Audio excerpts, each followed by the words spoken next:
contract of selling our souls. They got contracts out there that say you can't say Jesus. When we was working on this album, people used to be coming over the studio just to say Jesus as loud as they wanted to. You can say Jesus in your studio. D'Angelo and I were very good friends, but I need for you to know that as wonderful as that friendship has been, it came with a lot of challenges. And I'll tell you the nature of the industry based on a secret that I recently found out from someone who is credible, that let me in on some things that I didn't know even up until lately. And I have to tell you, it was shocking just to find out. But in any event, I will share them with you and let you know the devil don't play fair. D'Angelo's death has shaken the entire music world to its core. And it's not just about losing a legend, it's about how everything went down. Once you start digging deeper, the story turns way darker than anyone imagined. Kanye West's been dropping hints for years, suggesting that what happened to D'Angelo wasn't just about fame fading away or changing music trends, it ran much deeper than that. D'Angelo didn't just step back from the spotlight out of nowhere, his career slammed into a wall. And a lot of people believe that wall was built on purpose. After Voodoo dropped and completely redefined R&B, he disappeared for over 10 years before Black Messiah came out. During that time, he was wrestling with serious personal battles, pressure from the public, and, according to industry insiders, some suspicious behind-the-scenes power moves that didn't exactly want him to rise again. Kanye has spoken before about these so-called rituals, humiliations, and secret systems that artists allegedly face when they refuse to follow the unwritten rules of the music game. No one's saying D'Angelo was literally sacrificed, but word is, his career might have been quietly sabotaged because he wouldn't play along with the machine. That's the part that's got fans and insiders whispering even now. And here's where things get even more chilling. D'Angelo's ex, Angie Stone, had started talking about this. She was calling out people directly, naming names, exposing what she believed was happening behind closed doors. But right before she could go further, she tragically lost her life in what many called a mysterious car crash earlier this year. People haven't stopped asking questions since. D'Angelo didn't just enter the scene in the mid-90s. He blew it wide open with Brown Sugar. That album wasn't just a hit, it changed the entire direction of soul music. He wasn't your standard R&B singer chasing trends or radio fame. He was a visionary, bringing back that 70s soul vibe when the world had almost forgotten what real groove even sounded like. Fans felt that soul instantly, the rhythm, the honesty, the raw emotion. Then came Voodoo in 2000, and that's when things went from stardom to pure legend. People didn't just listen, they studied him. His voice, his sound, his energy became the blueprint for what neo-soul could be. And the craziest part? He did it his own way. D'Angelo played most of his own instruments, poured his entire heart into the music, and didn't chase radio hits just because execs told him to. Every song felt like a confession, real, vulnerable, and human.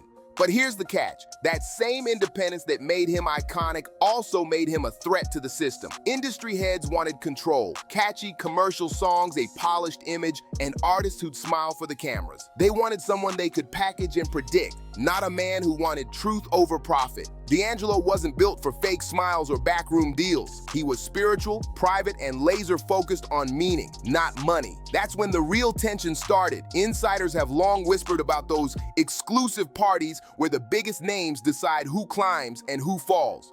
But D'Angelo refused to join in. And for some, that's exactly when the doors began to close around him. Word around the industry was that some serious heavyweights wanted D'Angelo to join their so-called exclusive circle. But he wasn't having it. He refused flat out. No compromises, no games, no selling his soul just to keep his fame alive. Even Angie Stone, in one of her final interviews, hinted at the pressure he was under. She revealed that years after their breakup, she learned some unsettling details about the kind of influence and manipulation D'Angelo was allegedly facing during his prime. And what she found left her deeply disturbed. Nobody knows if D'Angelo ever got fully pulled into that strange elite network or if he somehow managed to resist it before it swallowed him whole. But one thing everyone agrees on, that's when things started shifting. His life began spiraling in ways fans couldn't quite understand. People saw the surface, the weight changes, the sudden disappearances, the rumors about substance issues, but few realized how much pressure was behind that curtain. This wasn't just a man struggling internally, it was an artist being suffocated by a powerful machine that doesn't take no for an answer. Insiders claim certain executives tried to corner him, inviting him to fancy networking events, offering star-studded collaborations that had less to do with creativity and more to do with control. You've heard about those flashy parties, the designer suits, the champagne, the secret deals whispered in back rooms. D'Angelo didn't want any of that, and that's when the target landed squarely on his back. He became the rebel in a system that demands obedience. When people mention industry sacrifices, it's not always about something physical. It's the emotional and creative kind that breaks you from the inside out. The industry doesn't need to end your life to end you. It can tear down your name, drain your passion, and push you so far out of the spotlight that fans forget you ever existed. Kanye West has been calling this out for years. The unspoken punishments, the quiet rituals, the mental games that keep artists under control. And D'Angelo's story seems to echo every warning he's ever shouted. D'Angelo came into the game as a revolutionary, full of fire, soul, and pure purpose. But by the time he stepped away, something inside him had shifted. The same man who once sang with fearless conviction suddenly went silent. It wasn't just about burnout. It was about stepping away from a world he didn't trust anymore. He wanted peace, not pressure. But that peace didn't come easy. And then, just when Angie Stone started speaking louder, calling out names and exposing what she described as betrayal from within the business, tragedy struck. Her passing came in what was called a mysterious car accident, and the timing sent chills through everyone who'd been paying attention. How could someone so outspoken about corruption suddenly be gone right when her message was catching fire? In the weeks leading up to her death, Angie wasn't playing safe anymore. She was calling out the so-called gatekeepers, even throwing shade at huge corporations like Universal Music Group, demanding accountability for how the industry treats artists, especially Black artists who fight for creative control. She talked about how artists were silenced, manipulated, or pressured into choices that stripped away their values, and she wasn't afraid to say it loud. Then suddenly, Angie was gone, just 7 months before D'Angelo's own passing. Fans couldn't ignore the connection, the timing, the parallels, the eerie silence that followed. It all made people wonder if it was coincidence or something more sinister. Because when you look closely at both stories, D'Angelo's long disappearance, his decade of quiet isolation, and Angie's bold final warnings, a chilling pattern starts to emerge. The industry has a way of building stars to shine bright, but when those same stars stop obeying, stop bowing, and start asking questions, the system doesn't argue. It simply erases them, quietly, completely, and without leaving a trace. D'Angelo wasn't just another R&B artist chasing hits. He was deeply spiritual, grounded, and driven by purpose. He wanted his music to speak truth, to reflect his faith and what he actually felt inside. But the industry, they had other plans. They didn't want messages about faith, struggle, or real emotion. They wanted chart toppers, catchy hooks, and that clean-cut image they could sell. They wanted him polished, predictable, and packaged. That's when everything behind the curtain started to twist in a dark direction. Now here's where it gets straight up eerie. Kanye West once claimed that certain artists are pressured into signing contracts that limit what they can say, especially when it comes to religion or spiritual expression. And according to a few sources close to the scene, D'Angelo was allegedly offered one of those same restrictive deals, one that would have taken away his creative control, his message, and his soul. But D'Angelo, he said no. He refused to sign anything that would cage his voice. And from that moment, insiders say his world slowly started to unravel. When people throw around the word Illuminati in the music game, most imagine creepy rituals or wild conspiracy theories. But the real story is not about symbols, it's about power. It's the network of executives, managers, and media giants that quietly decide who shines and who fades. Those so-called rituals everyone whispers about, they're more like the unspoken codes of control, the secret rules of the industry. You attend the exclusive parties, keep quiet about what you see, and never step out of line. Refuse to play along, and suddenly you find yourself cut off, ignored by press, blacklisted by producers, or made to look like you've lost your mind. And that's exactly what many believe happened to D'Angelo. He came into the game with nothing but raw soul, pure intent, and the kind of talent that couldn't be denied, but the system wasn't designed for someone like him. It wasn't built for truth tellers or artists with integrity. It was built for obedience. And when he stopped obeying, the price was massive. Years of silence, wild rumors, and headlines that painted him as unstable or unreliable. The industry didn't destroy his voice, they just drowned it out.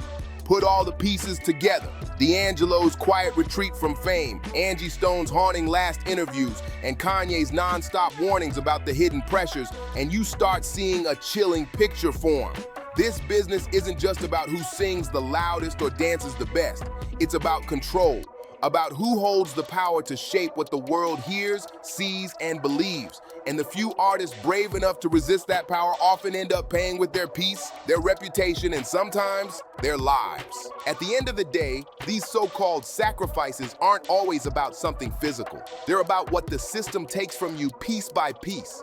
It'll drain your creative freedom, steal your joy, and strip away your identity until you either fall in line or fade away. That's the hidden cost of staying real in an industry built on illusion. But no matter what they tried, D'Angelo's legacy can't be erased. Brown Sugar to Black Messiah. That's not just a career, it's a movement.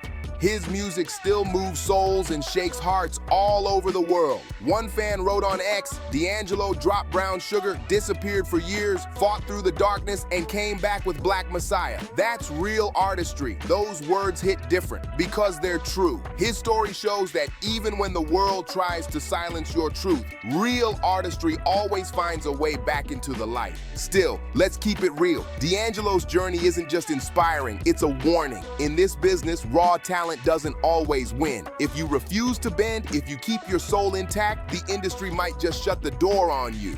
D'Angelo stood firm, stayed true to his spirit, and refused to sell a fantasy. But he paid a heavy price for it. The truth is, this music world can be cold, and when you stand up for what's real in a world built on illusion, that's when the fight really begins. So here's the real question everyone's thinking. Was D'Angelo's downfall just a tragic string of bad luck? Or was it part of something way bigger and darker? With Angie Stone's death happening just months before his own, can anyone honestly call that a coincidence?